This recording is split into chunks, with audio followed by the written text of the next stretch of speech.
Think of two people. Catherine saw them before they saw her. Through the crowd of celebrating soldiers and their families, she saw James. She couldn't recognize James at first, because his hand was on her sister Rose's waist. They were dancing as if they had done this dance on this floor 1,000 times. They were so happy and laughing. Rose was wearing the red dress Catherine had left in her closet.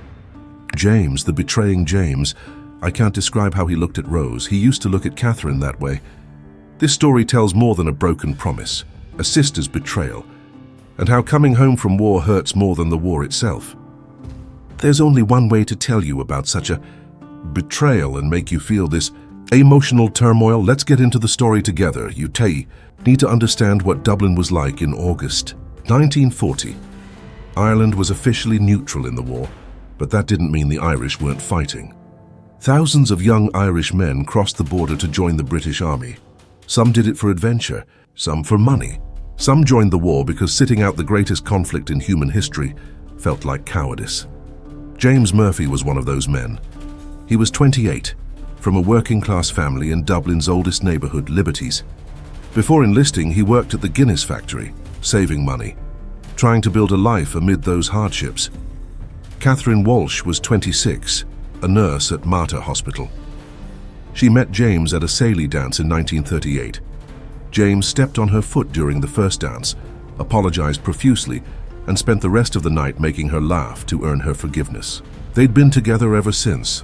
They got engaged in June 1940, with a simple ring James had saved for months to buy. They planned to marry in spring 1941, after James returned from basic training. But then James got his deployment orders. He was being sent to North Africa with the British 8th Army. He'd be gone for at least a year, maybe longer. "Don't go," Catherine said when he told her. They were sitting in St. Stephen's Green, on their favorite bench by the pond. "Stay here. Marry me now. We'll figure it out." "I've already signed the papers," James said. "I gave my word. I can't back out now." "Your word to who?" "The British? They don't own you." "No, but I owe them. We all do. If Hitler wins, Catherine, Ireland won't stay neutral forever. Better to fight him there than wait for him to come here." Catherine knew she couldn't change his mind.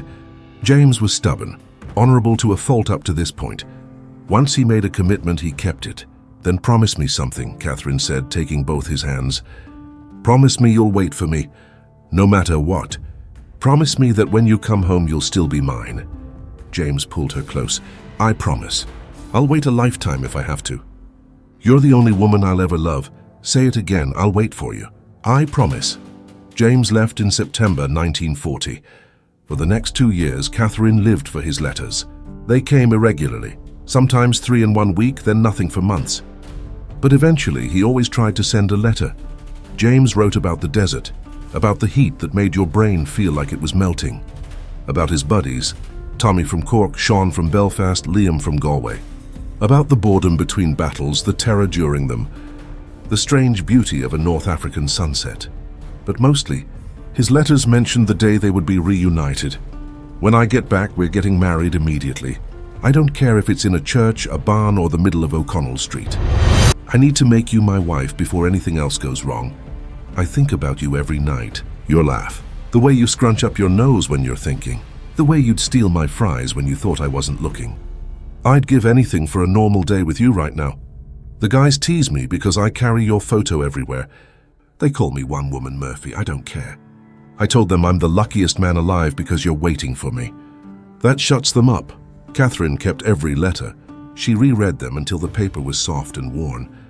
She wrote back regularly, telling him about her work at the hospital, life in Dublin, counting the days until he came home.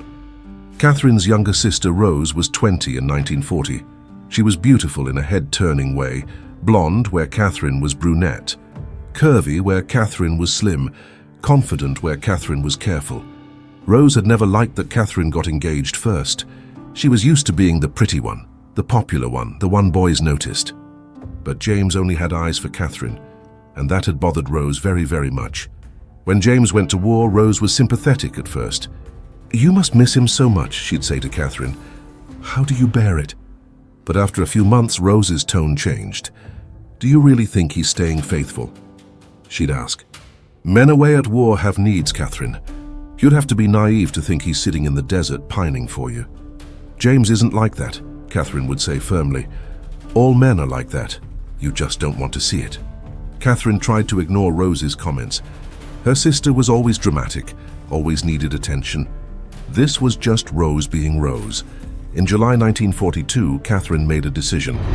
The British military hospitals in London were desperately in need of experienced nurses. The bombing raids had caused massive casualties. They were recruiting Irish nurses, offering high pay and quality accommodation. Catherine volunteered, partly because she wanted to help, partly because she wanted to feel closer to James, even though he was thousands of miles away in Africa. Being in London, working with wounded soldiers, somehow made her feel like part of James's world. Before leaving Dublin, she told Rose, "Take care of Mom while I'm gone. And if any letters come from James, forward them to me immediately." "Of course," Rose said. "Don't worry about anything here. Just focus on your work." Catherine hugged her sister. "Thank you. I don't know what I'd do without family." Rose hugged her back, and Catherine didn't see the expression on her sister's face. Catherine worked at a military hospital in East London for the next 3 years. The work was brutal, endless wounded soldiers, bombing raids that sent staff scrambling to shelters. Death became so normalized that people stopped feeling the pain. James's letters kept coming, forwarded from Dublin. He'd been promoted to sergeant. He'd survived El Alamein, Sicily, Italy. He was alive, and every letter that arrived was proof he might actually make it home. In April 1945, James wrote with extraordinary news. "Catherine, my love, the war in Europe is almost over. Germany is collapsing. My unit is being rotated back to England for demobilization. I should be home by June at the latest. Home. I can barely believe I'm writing that word. Start planning the wedding. I don't care what it looks like. I just want to see you walking down the aisle toward me. I've waited 5 years for that moment." "I love you always, James," Catherine cried when she read that letter. 5 years. 5 years of waiting, worrying, sleeping alone, and waking up afraid he might be dead. But he'd made it. He'd kept his promise to come home. She wrote back immediately, "I'll be in Dublin by mid-May. I'm giving my notice here. We'll plan everything, the church, the reception, everything. I've waited 5 years too. I'm not waiting one more day. I love you. You're Catherine." Catherine returned to Dublin on May 10, 1945. The war in Europe had officially ended 3 days earlier. The city was celebrating. Flags in the streets, people singing, strangers hugging each other. She took a taxi to her family's home in Rathmines. Her mother opened the door and burst into tears. "Catherine! Oh, my girl. You're home!" They held each other for a long time. Mrs. Walsh had aged during the war years. Her eldest son, Patrick, had died at Dunkirk in 1940. She'd been living with that grief while worrying about Catherine in bomb-damaged London. "Where's Rose?" Catherine asked, looking around the house. "Out with friends, celebrating," Mrs. Walsh said. "Your sister worked so hard. She got a job at the post office to help with expenses. She deserves a bit of fun." "Did she forward James's letters like I asked?" Mrs. Walsh looked confused. "Letters?" "I'm sure she did, dear. You know Rose, sometimes scattered but well-meaning." Catherine felt a small prickle of unease but still had to appear as if she hadn't felt anything. Rose was probably busy. The important thing was that James was coming home and they could finally start their life together. Dublin organized a homecoming dance for returning Irish soldiers. It was held at the Mansion House, the grand building where the Irish Declaration of Independence had been signed. The city wanted to celebrate its fighting boys, even though officially Ireland had remained neutral. James's letter said he'd be there. He was arriving in Dublin on May 12th, and the dance was that evening. Catherine spent the whole day getting ready, pressing her best dress, doing her hair. She wanted to look perfect for the moment she'd been dreaming about for 5 years. Mrs. Walsh fussed over her. "You look beautiful, love. James won't be able to take his eyes off you." "Where's Rose?" Catherine asked. Her sister had been oddly absent all day. She left this morning. Said she had errands. She'll probably meet us at the dance. Catherine and her mother arrived at the Mansion House at 7. The place was packed. Uniformed soldiers, families, reuniting sweethearts. The orchestra was playing Glenn Miller, and the energy in the room was electric. The war was over. Everyone was celebrating. Catherine searched the crowd for James. She had his most recent photo. He looked older, harder, but it was still him. She pushed through the dancing people searching for him, and then she saw him. James was on the dance floor. He was thinner than she remembered, with new lines around his eyes, but he was alive, uninjured, and there, and he was dancing with Rose. Catherine went into shock. Everything felt frozen for her. The music, the laughter, the celebration, it all became background noise. James's hand was on Rose's waist. Rose was wearing the red dress Catherine had left in her Dublin closet. They were dancing too close, much too close. And they were looking at each other the way people look at each other when there's history between them, when there's intimacy. Catherine watched as James said something that made Rose laugh. Watched as Rose put her hand on his chest, familiar and possessive. Watched them move together as if they'd done this before, as if they'd practiced. She stood there frozen while around her other couples reunited with kisses, tears, and joy. Then James looked up and saw her. The expression on James's face told Catherine everything. Guilt, panic, shame. He immediately stopped dancing. Rose followed his gaze and saw Catherine standing there. Rose didn't look guilty. She looked defiant. Catherine walked toward them. The crowd parted. People were starting to notice something was wrong. Catherine, James said, stepping away from Rose, I can explain. Explain what? Catherine's voice was steady, which surprised her. She felt like she was breaking apart inside, but her voice was calm. Explain why you're dancing with my sister. Why she's wearing my dress. Why you're looking at her the way you used to look at me. It's not, we didn't... James couldn't finish a sentence. Rose, on the other hand, had plenty to say. Catherine, don't be dramatic. It's just a dance. Just a dance? Catherine repeated. She looked at her sister.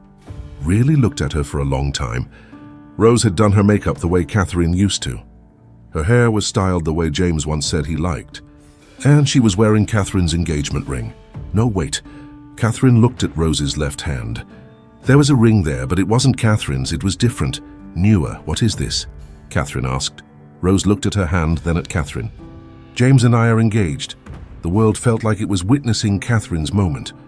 Catherine heard herself say, that's not possible. James and I are engaged. We've been engaged since 1940. We're engaged, Rose corrected. Past tense. Things change, Catherine. 5 years is a long time. Catherine looked at James. Tell me she's lying. Tell me this is a ridiculous joke. James's face was ashen. Catherine, I'm sorry. I never meant for this to happen. I tried to write to you. To explain. But I couldn't find the words to tell you. You tried to write to me. Catherine's voice was rising, her calm cracking. James, I got letters from you every month. You wrote about coming home, about getting married, about how you were waiting for me. James looked confused. What are you talking about? I stopped writing to you in 1943. After Rose and I, then... After Rose and you what? Catherine asked. Rose sighed as if Catherine was being tedious. After we fell in love, Catherine. When he came home on leave in December 1943, and we realized we had feelings for each other. After he wrote you a letter explaining he'd found someone else, that he was sorry, that he hoped you'd understand. I never got that letter, Catherine said. But I sent it, James said quietly. I sent it to your London address. In January 1944. I waited months for you to reply. When you never did, I thought you were angry and didn't want to talk to me. Or maybe you'd moved on too. Catherine turned to Rose. Did you forward all of James's letters to London? Rose met her eyes. Most of them. Most of them. I forwarded the ones I thought you needed to see. The implications of that statement were staggering. Catherine felt like she might vomit. You kept letters from me, Catherine said slowly. Letters where James was trying to tell me he was ending our engagement. And you, what did you do? Kept writing to him, pretending to be me? I didn't pretend to be you, Rose defended herself. I just didn't correct him when he assumed the letters he was getting were from you. It's not my fault you two didn't communicate clearly. People were definitely watching now. The orchestra had stopped playing. The entire homecoming dance had become an audience for Catherine's humiliation. Show me, Catherine said to James. Show me these letters I supposedly wrote. James looked sick, but he pulled a bundle of letters from his jacket pocket. I carry them with me always. I thought they were from you, Catherine. I swear I did. Catherine took the letters and opened one at random. The handwriting was similar. Rose had been good at forgery even as a child, but it wasn't quite right. The words were wrong too, more flirtatious than Catherine would ever be. More forward, she opened another letter dated March 1944. My dearest James, I understand that feelings change. War changes people. If you've found someone else, I want you to be happy. I'll always treasure our time together, but I think we both know we've grown apart. With love and understanding, Catherine. I never wrote this, Catherine said. Rose, you wrote these. You pretended to be me and told him I was okay with him moving on. I did you a favor, Rose said. You were in London, Catherine. You had a whole life there. James was here hurting, thinking you didn't care. I made it easier for both of you. You made it easier for yourself. Catherine's voice cracked. You wanted him. You wanted what I had. So you took it. James stepped between them. Catherine, please. I know this looks terrible, but you have to understand, I thought you'd moved on. Rose showed me letters in your handwriting, saying you'd met someone in London, saying you wanted me to be happy. I thought you were okay with this situation. You thought wrong, Catherine cut him off. I never met anyone. I never moved on. I spent 3 years in London working myself to exhaustion, reading your letters and waiting for you, while you were here with my sister, planning a life that was supposed to be mine. I waited for you, James said desperately. 3 years, Catherine. 3 years of writing to you, carrying your photo, turning down every girl who showed interest. I kept my promise, and until you didn't. Until Rose showed me I was released from it. James's voice was rising too now. She showed me letters saying you wanted me to move on, saying you understood. What was I supposed to do? Verify it, Catherine shouted. Come to London. Call the hospital.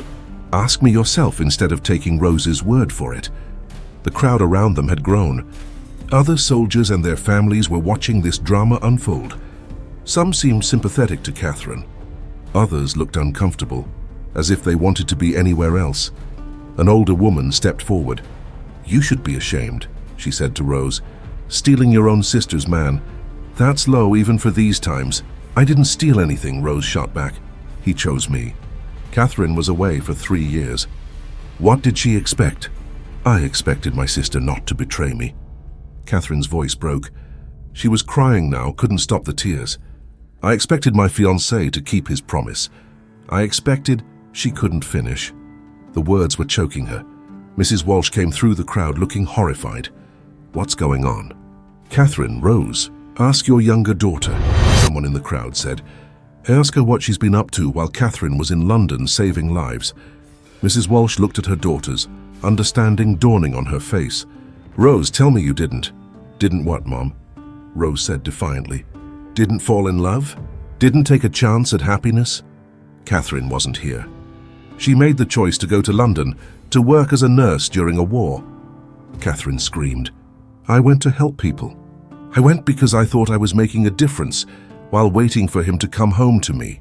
Well, he came home to me, Rose said, and there was something cruel in her voice now, something victorious. Catherine looked at her sister. You're enjoying this. You actually enjoy seeing me hurt. I enjoy finally not being in your shadow, Rose said. Perfect Catherine. The responsible one. The one Mom's proud of. The one who got the good man. But guess what? He chose me. Not you, me. James stood between them, looking devastated. This isn't what I wanted. Both of you, please. When did it start? Catherine asked, her voice hollow now. Exactly when did you come home on leave? December 1943, James said quietly. I had 2 weeks, and you came to Dublin. Yes. And Rose was there. Yes. Catherine turned to her mother. Did you know about this? Mrs. Walsh looked stricken. I knew James came to visit. I knew he and Rose had become friends. But I assumed you knew, Catherine. Rose said you did. Rose says a lot of things, Catherine said bitterly. She looked back at James. What happened during those 2 weeks? James hesitated. Catherine, it doesn't matter now. It matters to me. What happened? James ran his hand through his hair. Rose answered the door when I knocked. You weren't there. She said you were in London and wouldn't be back. We started talking. She showed me around Dublin, places that had changed since I left. She was kind to me, familiar. At first, she reminded me of you. At first, Catherine repeated, and then she became herself. And I started having feelings I shouldn't have had. I tried to stop them. I really tried. But we spent every day of those 2 weeks together, and by the end you'd completely forgotten about me, Catherine finished. No, James said. I never forgot you, but I thought I'd lost you. Rose showed me letters, your letters, saying you'd moved on, saying there was a doctor in London, saying you wanted me to be happy even if it wasn't with you. Catherine's head snapped to Rose. A doctor in London? You told him I was seeing a doctor. Rose shrugged. There was a doctor, Dr. Patterson. He asked you out. You told me about it in one of your letters. I told you he asked me out and I said no because I was engaged. Catherine was shaking now. You took that and twisted it into me having an affair. I interpreted the subtext, Rose said coolly. There was no subtext. I said no because I loved James. Because I was waiting for him. Mrs. Walsh grabbed Rose's arm. You lied to your sister, to this man. You sabotaged Catherine's engagement. I didn't sabotage anything, Rose said, trying to pull away. I just let nature take its course. If their love was so strong, a few letters wouldn't have destroyed it. You didn't give them a chance. Mrs. Walsh's voice was shaking. Rose, how could you?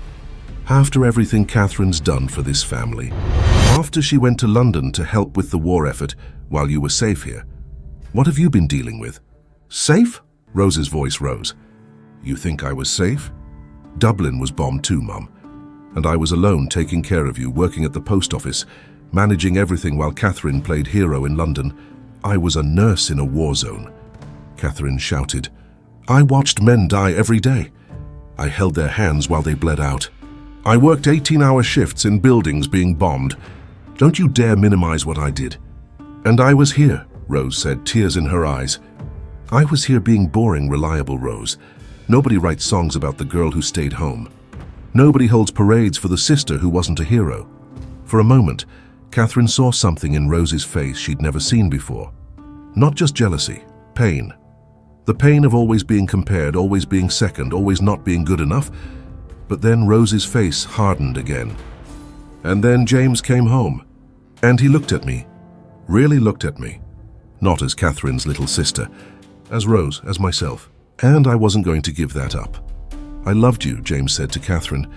His voice was broken. I need you to know that. When I left for Africa in 1940, I loved you completely. I meant every promise I made. But, Catherine said, but 5 years is a long time, and war changes people. And when I thought you'd moved on, when I thought you'd released me from our engagement, I let myself fall for Rose. I convinced myself it was okay because you'd said it was okay. But I never said it, Catherine whispered. I know that now, James said. I know, and I'm so sorry. If I'd known, if I'd realized Rose was lying, what would you have done? Catherine asked. What would you have done differently? James opened his mouth, then closed it, because they both knew the answer. If he'd known the truth, he would have waited for Catherine. He would have kept his promise. But he hadn't known, and he'd fallen for Rose, and now here they were. Do you love her? Catherine asked. Right now, today, do you love Rose? James looked at Rose. Rose was crying now, her defiance finally diminishing. She looked scared. Yes, James said quietly. I love her. I didn't want to. I fought it for months. But I do, Catherine nodded. Something inside her was dying. That last hope that this could be fixed. That James would say he'd made a mistake and beg her forgiveness, and things would go back to how they were supposed to be. But you can't go back. That's the thing about betrayal. It changes everything permanently. So what now? Catherine asked. You two are engaged. You're planning to get married. And what, am I supposed to accept this? Smile at the wedding? Pretend my sister didn't destroy my life and steal my future? Catherine, you can't think that way, Mrs. Walsh started. How should I think, Mom? Should I be happy for them? Should I thank Rose for showing me who James really is? I'm not a villain, James said. I made mistakes. I trusted the wrong person. I should have verified the letters. I should have tried harder to reach you directly. But Catherine, I'm not a villain for falling in love. No, Catherine agreed. You're not a villain for falling in love. You're a villain for falling in love with my sister, while still writing me letters about our future together. while making me think we still had a chance while you were building a life with someone else. She pulled out the letters from her bag, the ones James had sent that Rose had actually forwarded. You wrote to me in April 1945, 1 month ago. You said start planning the wedding. You said I've waited 5 years for that moment. Were you writing similar letters to Rose? James's silence was answer enough. You were hedging your bets, Catherine said with sudden clarity. You were keeping me as a backup in case things didn't work out with Rose. Or maybe you were just too cowardly to tell me the truth. That's not fair. None of this is fair. Catherine's voice echoed through the hall. You want to talk about fair? I gave up 3 years of my life waiting for you. I turned down opportunities, relationships, everything, because I thought we had a promise. And my sister, my own sister, sabotaged it because she was jealous.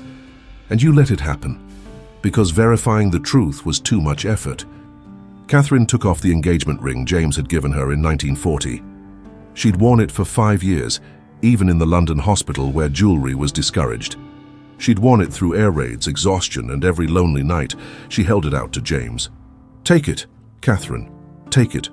It doesn't mean anything anymore. James took the ring with shaking hands.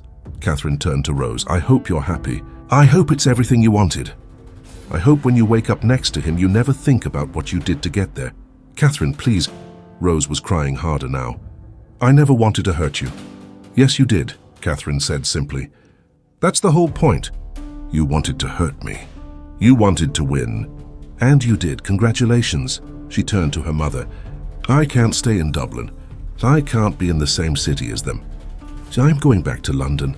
Catherine, no, I have friends there. I have work there. I can't allow myself to watch my sister wear my engagement ring and marry the man I waited 5 years for. I have a life now.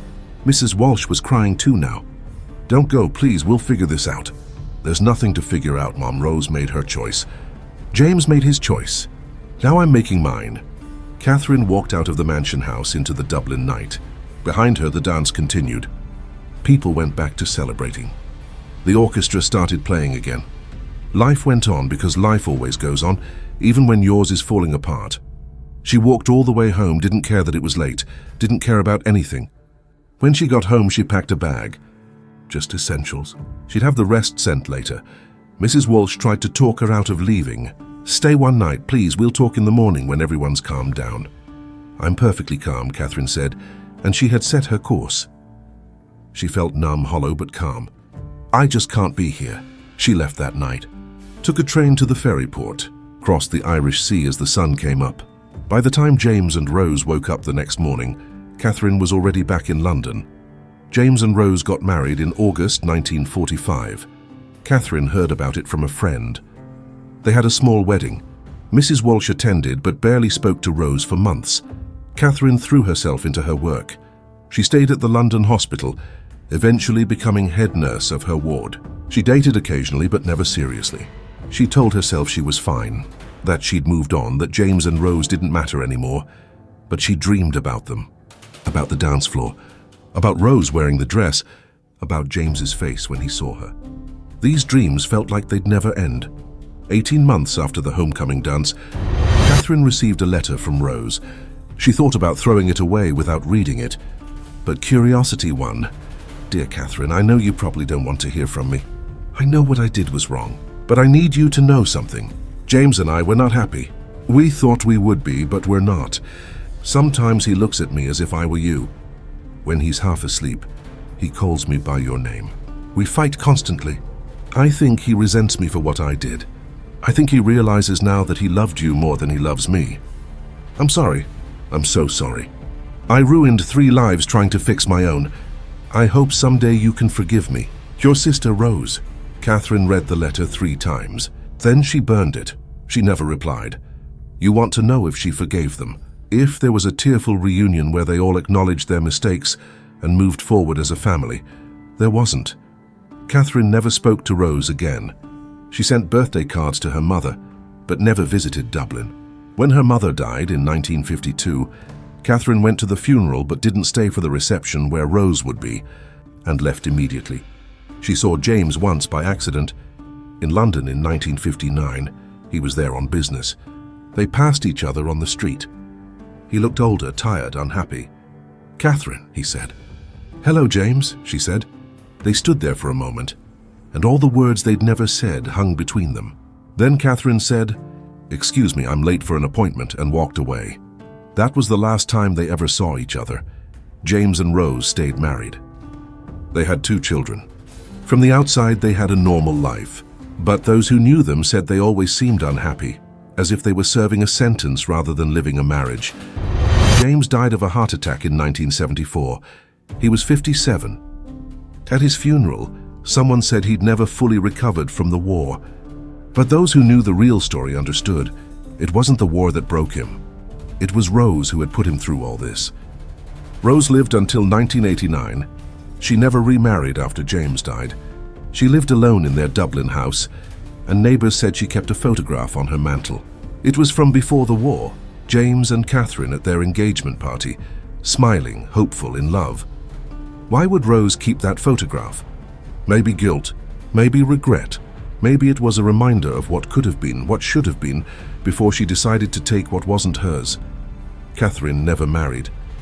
She stayed in London until 1965, then moved to Cornwall. She lived in a small cottage by the sea. She volunteered at a local hospital. She read books. She took long walks. She lived a quiet life. She died in 1991 at 77. In her will, she left everything to a charity supporting war widows and abandoned fiancés, women who had been forgotten or betrayed by the men they waited for. Among her possessions, they found a box of letters, all the letters James had written to her between 1940 and 1945. She'd kept them, even the ones she received after learning the truth. Even the ones that were lies, why keep them? Maybe for the same reason Rose kept that photograph, as a reminder of something precious that had been destroyed. As proof that she'd loved and been loved, even if it ended badly. As evidence that promises once made leave traces that never fully disappear. You need to understand something about betrayal, especially family betrayal. It's not like losing someone to death or distance. It's worse because the person who hurt you is still there, still living, still existing in the same world as you. Catherine could have worked through James falling for someone else during the war. Relationships end. People change. That's painful but understandable. What she couldn't work through was that it was her sister. That Rose had deliberately sabotaged her happiness. That Rose had lied, manipulated, and stolen, all while pretending to be loving and supportive. That's the betrayal that destroys you. Not the loss of the relationship, but realizing that someone you trusted completely used that trust as a weapon. James and Rose got what they wanted. They got each other. But what they wanted wasn't what they needed, and what they needed, forgiveness, understanding, a clear conscience, they could never have. Catherine lost James, but Rose lost her sister. And in the end, that was the bigger loss. On May 12, 1945, Catherine walked into that dance hall expecting to begin her life with James. Instead, she watched that life dancing in her sister's arms. She could have made a scene. She could have fought for him. She could have exposed Rose's lies more publicly, destroyed her sister's reputation, made their lives miserable, but she didn't. She took off her ring, said what needed to be said, and left. That's the thing about dignity. Sometimes keeping it is the only victory you get. Sometimes walking away is the only power you have. Catherine kept her dignity. She walked away.